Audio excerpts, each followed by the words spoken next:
ஹரே கிருஷ்ணா. உயிரிலிருந்து உயிர் தோன்றுகிறது. பாகம் 44, அத்தியாயம் 16, 16வது காலை உலா, அதன் தொடர்ச்சி. உரையாடலின் தலைப்பு கிருஷ்ணரது அன்பின் பூரணத்துவம். டாக்டர் சிங் கேட்கிறார், சில மேல்நாட்டு இலக்கியங்கள் அன்பே இறைவன் என போதிக்கின்றனவே. ஸ்ரீல பிரபுபாதா கூறுகிறார், இறைவன் அனைத்துமாவார். அவர் இது, அவர் அது என்று ஏன் சொல்கிறீர்கள்? இறைவன் பூரணமானவராகையால் அவர் எதுவாக வேண்டுமானாலும் இருக்கலாம். இப்பருப்பொருள் உலகில் உள்ள அன்பு, பகை அனைத்தும் அவரே, அதாவது அவரது சக்திகளே. மேலும் இப்பூவுலகில் அன்பும் பகையும் வெவ்வேறான விளைவுகளை தருகின்றன. ஆனால் இறைவனது பகையும் அன்பும் ஒரே விதமானவையே. ஏனெனில் இறைவன் கம்சனிடம் கொண்ட பகையும் கோபிகளிடம் கொண்ட அன்பும் ஒரே பலனையே அளித்தன. கம்சன், கோபியர் இருவருமே ஆன்மீக உலகிற்கு சென்றனர். அதே போன்றுதான் பூதனாவும் யசோதையும். பூதனா விஷம் கொடுத்து கிருஷ்ணரை கொல்ல வந்தாள்.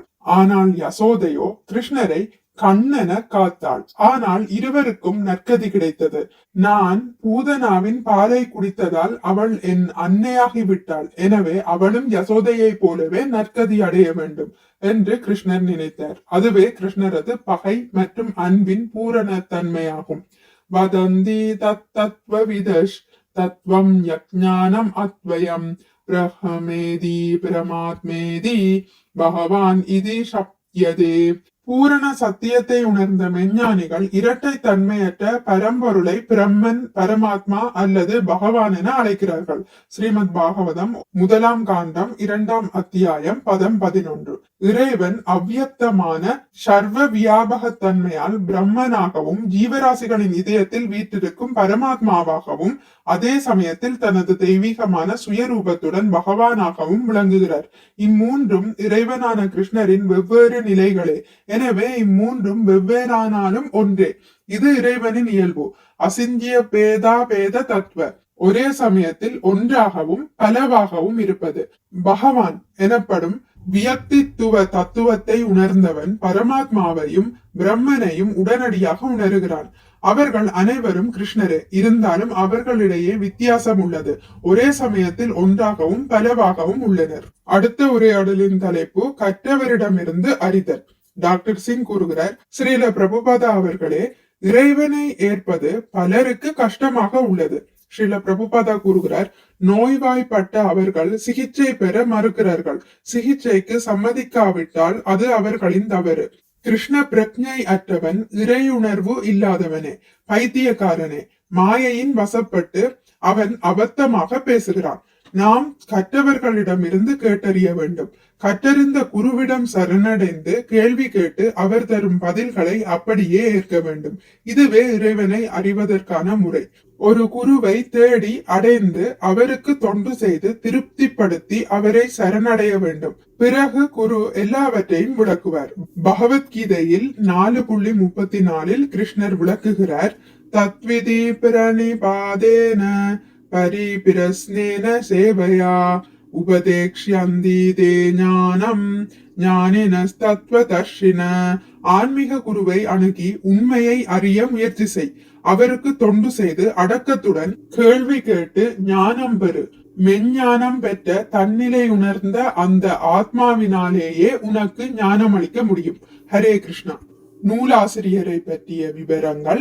தெய்வத்திரு ஆனாச்சானா பக்திவேதாந்த சுவாமி ஸ்ரீல பிரபுபாதா. இந்தியாவில் உள்ள கல்கத்தாவில் 1896ஆம் ஆண்டு தெய்வத்திரு ஸ்ரீல பக்திவேதாந்த சுவாமி ஸ்ரீல பிரபுபாதா தோன்றினர். அவரது ஆன்மீக குருவான ஸ்ரீல பக்தி சித்தாந்த சரஸ்வதி கோஸ்வாமிகளை கல்கத்தா நகரில் 1922ஆம் ஆண்டு முதலாக சந்தித்தார். பிரபல ஞானியும் மத வல்லுனரும் 64 கௌடிய மடங்களை, வேத கலாச்சார பள்ளிகளை ஸ்தாபித்தவருமான பக்தி சித்தாந்த சரஸ்வதிக்கு அப்படித்த இளைஞரிடம் பற்று ஏற்பட்டது.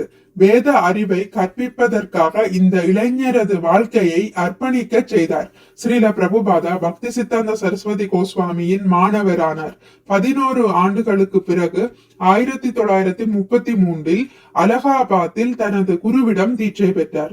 1922 அவர்களது முதல் சந்திப்பில் ஸ்ரீல பக்தி சித்தாந்த சரஸ்வதி ஸ்ரீல பிரபுபாதாவிடம் ஆங்கிலத்தில் வேத அறிவை உலகெங்கிலும் பரப்பும்படி கேட்டுக்கொண்டார். தொடர்ந்து வந்த ஆண்டுகளில் ஸ்ரீல பிரபுபாதா பகவத்கீதைக்கு ஆங்கிலத்தில் விளக்கவுரை எழுதினார். கௌடிய மடத்தில் தொண்டாற்றினார். 1944 தன்னந்தனியாக யாருடைய உதவியுமின்றி மாதம் 2 முறை பத்திரிகை ஒன்றை துவங்கினார். அதை அவரே தொகுத்து, அவரே கையெழுத்து பிரதியை தட்டெழுத்து பிரதியாக்கி, அவரே அச்சுப்பிரதியை சரிபார்த்து மிக சிரமப்பட்டு நடத்தினார். அதோடு மட்டுமல்லாமல் அவரே ஒவ்வொரு பிரதியாக விநியோகித்தார். அன்று துவங்கிய அப்பத்திரிகை பின்னர் நிற்கவே இல்லை. அப்பத்திரிகை தற்போது மேலை நாடுகளில் அவரது சீடர்களால் 19 மொழிகளில் தொடர்ந்து பிரசுரிக்கப்படுகிறது. ஸ்ரீல பிரபுபாதாவின் பக்தியையும் தத்துவ ஞானத்தையும் அறிந்து கொண்ட கௌடிய வைஷ்ணவ சமுதாயம் 1947 அவருக்கு பக்தி வேதாந்தா என்ற பட்டத்தை அளித்து கௌரவித்தது. 1950 அன்னாரின் 54வது வயதில் இல்லற வாழ்விலிருந்து விலகி வானப்பிரஸ்தம் ஏற்று கல்வி கற்பதிலும் எழுத்து பணியிலும் அதிக நேரத்தை செலவழித்தார். ஸ்ரீல பிரபுபாதா புண்ணிய ஸ்தலமான விருந்தாவனத்திற்கு சென்று புராதனமான ராதா தாமோதர் கோவிலில் மிக எளிமையான சூழ்நிலையில் வாழ்ந்தார். இங்கு பல ஆண்டுகள் தமது பெரும்பாலான நேரத்தை எழுதுவதிலும் படிப்பதிலும் செலவழித்தார். 1959 சந்நியாசம் துறவற வாழ்க்கை மேற்கொண்டார். ஸ்ரீல பிரபுபாதா இந்த ராதா தாமோதர் கோவிலில் தான் அவரது வாழ்வின் உன்னத சாதனையான பாகவத புராணத்தின் மொழிபெயர்ப்பை மேற்கொண்டார். ஸ்ரீமத் பாகவதம் எனப்படும் இந்த பாகவத புராணமானது 18,000 பாடல்களை பல பாகங்களாக கொண்டுள்ளது. அவை அனைத்தையும் மொழிபெயர்த்து விமரிசனம் செய்து கருத்துரைகளை எழுதி வந்தார். பிற கிரகங்களுக்கு எளிதான பயணம் என்ற நூலையும் ஆங்கிலத்தில் எழுதினார். ஸ்ரீமத் பாகவதத்தின் முதல் 3 பாகங்களை வெளியிட்ட ஸ்ரீல பிரபுபாதா 1965 அவரது ஆன்மீக குருவின் நோக்கத்தை பூர்த்தி செய்ய அமெரிக்கா நாட்டிற்கு சென்றார். இந்தியாவின் 60க்கும் மேற்பட்ட தத்துவ, மத, இலக்கிய நூல்களை மொழிபெயர்த்து அவற்றிற்கு கருத்துரைகளையும் விளக்க உரைகளையும் எழுதினார். 1965 சரக்கு கப்பல் ஒன்றில் ஸ்ரீல பிரபுபாதா நியூயார்க் நகரை முதலில் அடைந்த போது அவர் கையில் காசு எதுவும் இல்லை. ஓராண்டு துன்பப்பட்ட பின்னர் 1966 ஜூலை மாதத்தில் அகில உலக கிருஷ்ண பக்தி இயக்கத்தை, அதாவது இஸ்கானை துவங்கினார். 1977 நவம்பர் 14 வரை அவர் இவ்வுலகில் இருந்து மறையும் வரை இந்த இயக்கத்தை செவ்வனே நடத்தி வழிகாட்டினர். ஆசிரமங்கள், பள்ளிகள், கோவில்கள், கல்வி நிறுவனங்கள், பண்ணை சமுதாயங்கள் என 100க்கும் மேற்பட்ட மையங்களை உலகெங்கிலும் துவக்கி இந்த மகத்தான பக்தி இயக்கத்தை இஸ்கான் நிறுவினர். 1968 பரீட்சார்த்த முறையில் ஸ்ரீல பிரபுபாதா இஸ்கானின் முதல் கிராம பண்ணை திட்டத்தை அமெரிக்காவில் உள்ள வெஸ்ட் வர்ஜீனியாவில் ஆரம்பித்தார். கோஷலா, அதாவது பசு பாதுகாப்பு திட்டத்திற்கு தனி முக்கியத்துவம் அளித்து இயற்கையின் தன்மைக்கேற்ப அதன் அபரிமிதமான பரிசுகளை ஏற்று எளிமையான முறையில் வாழ்ந்து காட்டினார். இத்திட்டத்தின் வெற்றியை கண்டு ஊக்கமடைந்த அவரது மாணவர்கள் உலகின் மற்ற பல பாகங்களிலும் இம்மாதிரியான கிராம பண்ணைகளை துவக்கி நடத்தி வருகின்றனர். 1972 டெக்சாஸ், டலாஸ் ஆகிய நகரங்களில் ஸ்ரீல பிரபுபாதா அவர்கள் குருகுல பள்ளிகளை நிறுவினர். வேதங்களை போதிக்கும் ஆரம்ப மற்றும் இடைநிலை பள்ளிகளை அமெரிக்காவிற்கும் மற்ற உலக நாடுகளுக்கும் அறிமுகப்படுத்தினர். அவரது மேற்பார்வையில் அவரது சீடர்கள் இப்பள்ளிகளை நடத்தினர். 1990 கணக்குப்படி 15 குருகுல கல்வி கூடங்களை உலகின் பல்வேறு பகுதிகளில் இஸ்கான் நிறுவியுள்ளது. தற்போது அதன் பிரதான கல்வி மையம் இந்தியாவில் உள்ள பிருந்தாவனத்தில் உள்ளது. ஸ்ரீல பிரபுபாதா பல பெரிய சர்வதேச கலாச்சார மையங்களை இந்தியாவில் நிறுவுவதற்கு ஊக்கமளித்தார். மேற்கு வங்காளத்தில் உள்ள ஸ்ரீதாம் மாயாப்பூரில் ஆன்மீக நகரம் ஒன்றை நிறுவ வழிவகுத்தார். பெருநோக்குடைய இத்திட்டத்தின் கட்டுமான பணி இன்னும் 10 ஆண்டுகளுக்கு மேல் தொடரும். இந்தியாவின் விருந்தாவனத்தில் கிருஷ்ண பலராமர் கோவிலும் பன்னாட்டு விருந்தினர் மாளிகையும் உள்ளன. பம்பாயில் பெரியதொரு கோவிலும் கல்வி மற்றும் கலாச்சார மையமும் உள்ளது.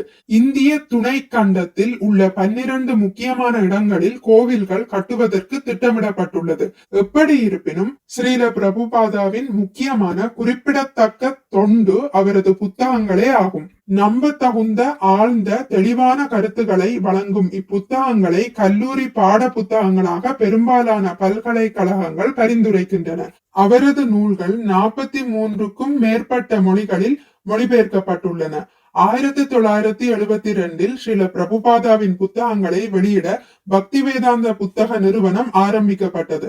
இது இந்தியாவின் மத மற்றும் தத்துவ ஞானத்தை வெளிப்படுத்தும் நூல்களை பிரசுரிக்கும் உலகின் மிகப்பெரிய நூல் வெளியீட்டு நிறுவனமாக திகழ்கிறது. தனது தள்ளாத முதுமையிலும் ஸ்ரீல பிரபுபாதா 12 ஆண்டுகளில் இவ்வுலகை 14 முறை சுற்றுப்பயணம் செய்து மக்களுக்கு மெய்ஞானத்தை போதித்தார்.